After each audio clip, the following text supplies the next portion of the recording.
Greetings, this is Chike, storyteller, educator, and consultant. I'd like to give a great shout out and a warm endorsement to my good friend Eric Biseka and all the work he's doing over there at the Lion's Journey.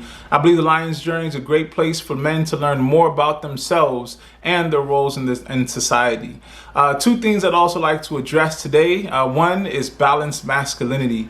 I believe balanced masculinity is really about understanding that there's really like two forces in life. You have masculine energy and you have feminine energy, almost like the yin and the yang. The whole idea is to understand that both of them exist inside of you.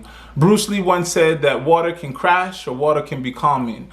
Right? So we've all seen tsunamis where water crashes and it's very forceful and it knocks things out and clears out the way.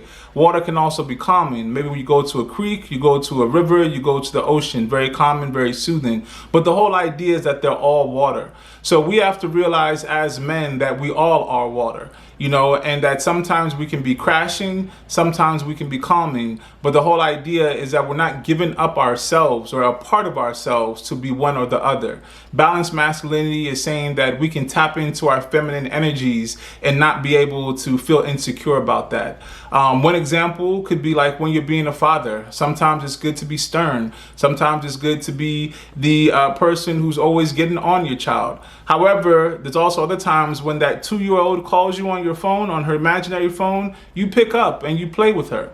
Right?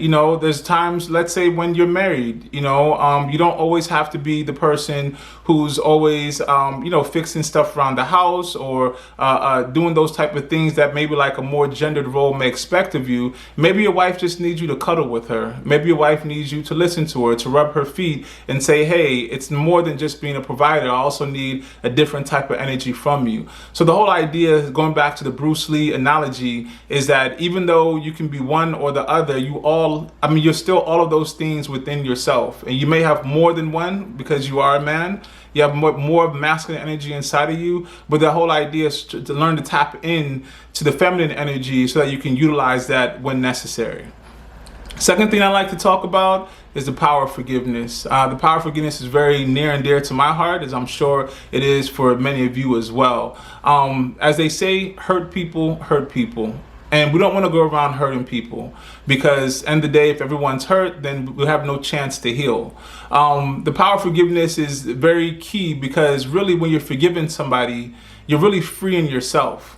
End of the day, what you're trying to do is let go of your own burden of carrying around this hurt, this anger, this hatred for someone else because they've hurt you. Yes, they may have done something wrong, and yes, they may not be apologetic about it. However, when you forgive them, you're freeing yourself to be able to open up to new experiences. I think there's a analogy or a quote or something like that which says that, holding on to anger is like holding on to a hot rock and hoping that somebody else gets burned. Well, that's kind of like the power of forgiveness. You're going to have to let go of that rock so you can stop getting burned, even if the other person doesn't pick it up themselves, so that they can start feeling their burn. It's really about yourself and freeing yourself. You don't have to forget what someone else has done to you. I think you still need to protect yourself and not necessarily engage with people who are hurtful to you. But I do think it's important for you to forgive so you can free yourself and so that you can move on. I'm sure there's a lot of other things that Eric will talk to you all about on this journey. It's a great place to be. I really recommend it, and I wish you all the best. Thank you.